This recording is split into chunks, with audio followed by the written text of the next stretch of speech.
Today I wanted to talk about the unbecoming behavior of Kenyan women. You may have noticed that there has been a significant change in the behavior of Kenyan women. Previously, when we were growing up, there were certain behaviors that were unacceptable by women. But today, almost every bad behavior that was previously confined to the males of the population is now being done by women. And now they are outcompeting men in these negative vices. For example, look at this video.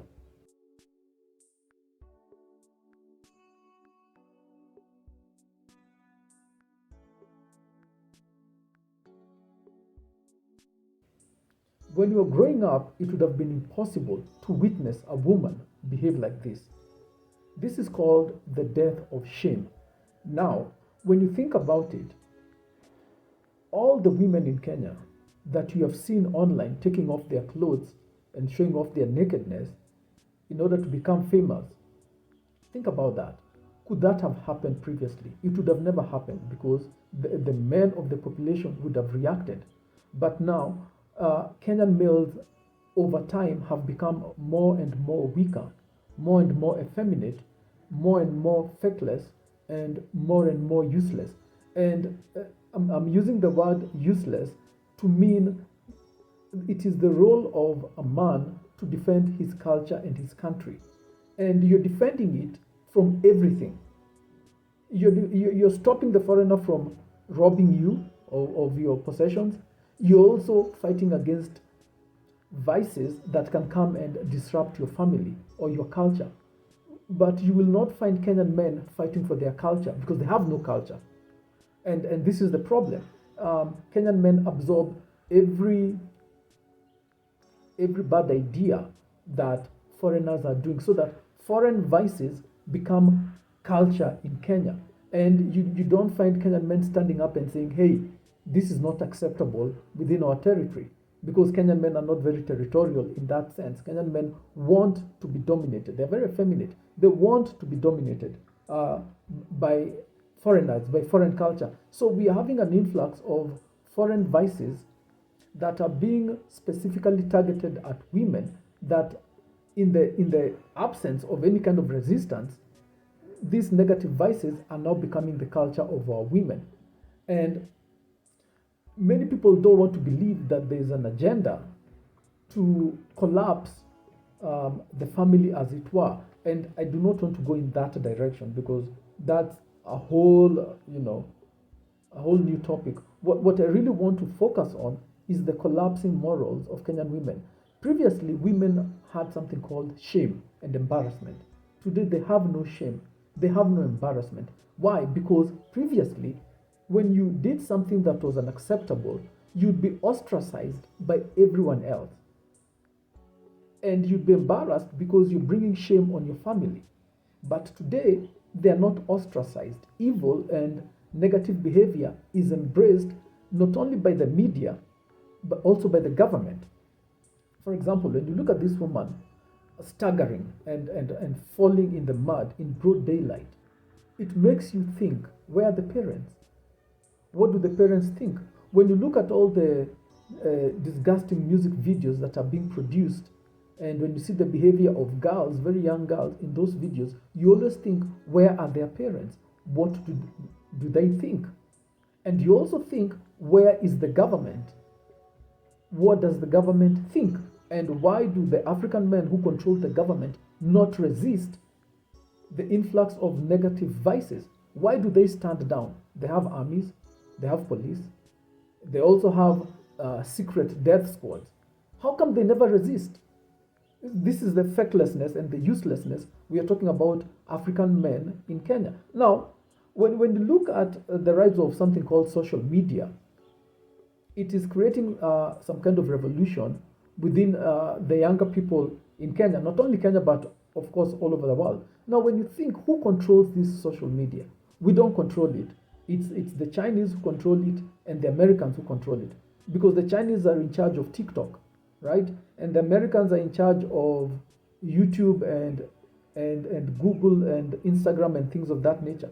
Now, these applications are controlled by something called an algorithm, which is the way in which the computer works in order to bring or to present videos to the person who's watching. So the way they've set up the algorithm for Africans in general is, and of course this affects Kenyans, is anything that is negative, anything that is destructive, anything that is a vice, anything that helps the society and the community to collapse is what they push upon young people. I would like for you to go to China, if you don't believe me. Go to China. Once you get to China, open up their social media and look at what the algorithm will push towards you. The algorithm in China will always push and show you videos of young people working hard, innovating, creating, doing good in society. Yet when you come to Kenya and you open the same algorithm, it will immediately flood you with young people doing the most stupid, self-destructive things. It will flood you with images of young girls taking off their clothes consistently. So the way they've structured the algorithm is to collapse us, well, to self-promote. It is the same with YouTube and Instagram. You will consistently see it promoting people doing useless things. I don't want to use the word completely useless, but I'm trying to capture the sort of things that this algorithm promote towards our young people. You'll see them promoting a lot of Africans dancing, doing non-serious stuff. You will almost never see these algorithms promoting young Africans doing anything positive or useful or politically aware within society. So the idea is to dumb down the population, and of course it's working. It's called social engineering. Now you keep on wondering, why does the government or the African men in charge of Kenya not resist? They can pass laws that could influence the way the algorithm is presenting the information to young people, but they don't do that. Why don't they intervene at all? We do have a ministry, presumably of culture, that supposedly is supposed to promote or defend our culture. Why don't they do anything about this situation? Because these are the same Africans who are running around with European names. So they have a total loss of culture. I call them coconuts. They're brown on the outside, but they're Mzungu on the inside. In fact, their own children of the elite that rules Kenya, their own children cannot speak an African language. So you understand? So what would be considered treasonable in other normal countries is policy, is government policy in Kenya, which is a very dysfunctional society. How can it be that the child of the rulers cannot speak the language of the people? That if you're to present them, to talk to people, they cannot communicate with the population that they're supposed to be ruling. Think how ironical that is. It's total erosion of culture. And so these algorithms and the rise of social media is consistently pushing our women to lose their moral values and to lose something very powerful called shame. And in the absence of the resistance, the entire culture is literally collapsing. We see it in the marital rates, in the divorce rates. We see it in the things that are happening within the society. Yet there is a government in place that is utterly and absolutely useless. Because, like we always say, the elite that rules Kenya, they don't rule Kenya on behalf or in the interest of Kenya. They rule Kenya on the behalf and in the interest of all these foreign powers that are trying to influence what happens in Africa. And what they do not want is very masculine males, very strong families. They do not want a very strong culture that would resist them. They want to dilute the culture, turn the men into more and more effeminate, and turn the women more and more masculine, and in this way collapse the culture so that you cannot resist as a group in the global competition. It is only Africans, especially the coconuts, who don't seem to understand that we are engaged in a global war. And it is a war for resources. It's a war for money. It's a war for wealth. You understand? It is only Africans who don't seem to understand that. All other groups appear to understand this, and they seek to influence events in other countries to their best interest. It is only coconuts in Africa that think that anyone is their friend. In the study of war, most people imagine that future wars will be fought with old technology. So that when you're thinking about war, you're thinking to yourself about tanks and things of that nature. But the reality is that the wars that will be fought in the future will hardly feature any tanks. There'll be wars through this sort of technology and, of course, through biomedical weapons. Now, in talking about social media is an instrument of war. If you can demoralize your enemy, you defeat them mentally even before the fighting begins. This is the reason why anytime you hear, especially if you study Iran, and even if you study the last American election cycle, you will hear consistently that when the rioting began in Iran, the first thing the government did was to shut down Facebook and the internet. And you may think that is so cruel. Now, even in the last election cycle, the United States was fighting what they call bots on Twitter. In other words, they were putting a lot of pressure on Facebook and Twitter and all these other social media companies to censor a lot of the information that was going on there.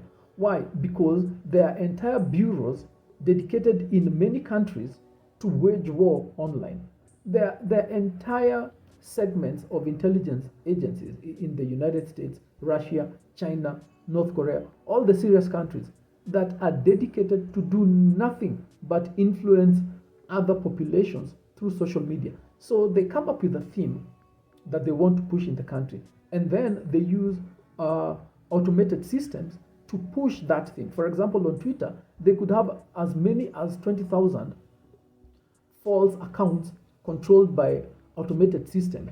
And so these 20,000 accounts will push and retweet a particular story until it builds up, until it becomes the trending topic that people are talking about. And they do this in order to influence other countries without even those other countries understanding it. So that, for example, if you open your Twitter today, you'll see that whoever is controlling Twitter is pushing this climate change alarmist agenda.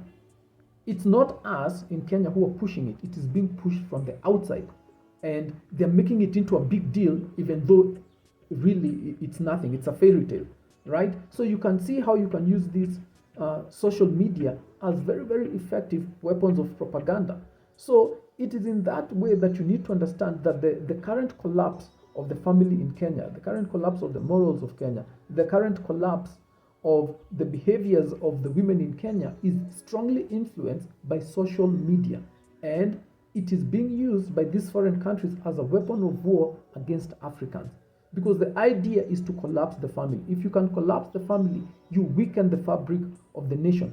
And women are very easy to influence. So you'll find that this is why all these social media companies consistently push women taking off their clothes. So that the minute you open it up in Kenya, any social media, whether it is YouTube, Twitter, Instagram, or TikTok, one of the first things that they will push to you, even without you looking for it, is young women taking off their clothes.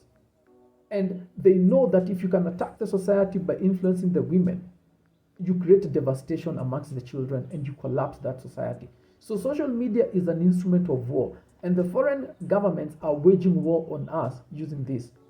And as typical, African men never defend themselves. They never defend their children. They never defend their women. They never defend anything within their territories, because we are ruled by coconuts, by sellouts.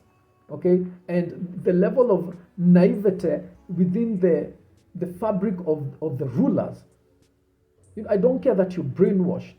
You should have enough common sense not to be so naive and to allow foreigners to control everything within your territory. Everything. Like you reserve nothing within yourself. How do you allow another man to come all the way into your house, into your kitchen, into your bedroom, in your own house? Like, what kind of man allows that? But this is what the governments, or the successive governments of Kenya have allowed. Foreigners can come into Kenya in any way and influence our children when the men are standing right there, allowing a foreigner to show up inside a computer and influence your kids, and you're standing right there smiling, brainless, feckless, and useless. And so what we are seeing is a sustained, systematic campaign to weaken the fabric of our society, which is why they're influencing our women and killing off the shame element. That's why they push these young girls taking off their clothes. Because once you kill the shame element, which is natural in women, once you kill that, once it dies, I guarantee you the society will collapse next. And the first thing that happens is that once women lose their shame, they lose their morals. Once they lose their morals, there goes your families. So the current generation that is coming up of young women will not be able to create families. So as we continue for the next 10 to 15 to 20 years, we are going to see an almost complete dissolution of the family. And because once you atomize the society, because once you collapse the family and everyone is separate, the children are separate, the women live separate from the men, like there are no families, it's heavy individualism. That is a foundation. That's something you need to do in order to introduce a new system. So I don't want to go in this direction, but I just want to mention it a little bit. So basically what they are doing, and this is, of course, it's bigger than Kenya, and what they're doing is preparing the population for the overall plan obviously is to prepare the population for the dawn of the age of Heru. Now you may not know what that means, and this video is not about that, but I just thought I should mention that. So in the interim, you collapse the family, because the family is a threat to severe social change, because families are very conservative and they are very strong in resisting foreign invasion. So once you collapse the family and you atomize the society, then you can create situations whereby majority of the population is disaffected, very depressed, prone to suicide, and prone also to use a lot of drugs, and it's much more easy to influence children in the absence of the father. So they have to collapse the family in order to remove the father from the home, because the father is the defender of the children. Once the father is not there in the home, it's much more easy to control the society, because women usually don't offer any resistance. So what is bizarre in the case of Kenya is the fact that Kenyan men never resist anything. You cannot convince a brainwashed Kenyan man to resist any sort of nonsense filth coming from the outside. Impossible. And so in the absence of men who have the warrior spirit in them, the society is going to hell. And there is no way to stop it, because the brainwashed element within the body politic controls everything. It is the brainwashed people in Kenya who control the media. They don't own the media. The media is owned by foreigners, right? But they control the media, and they control the government, they control the parliament. And so basically the situation is more or less hopeless.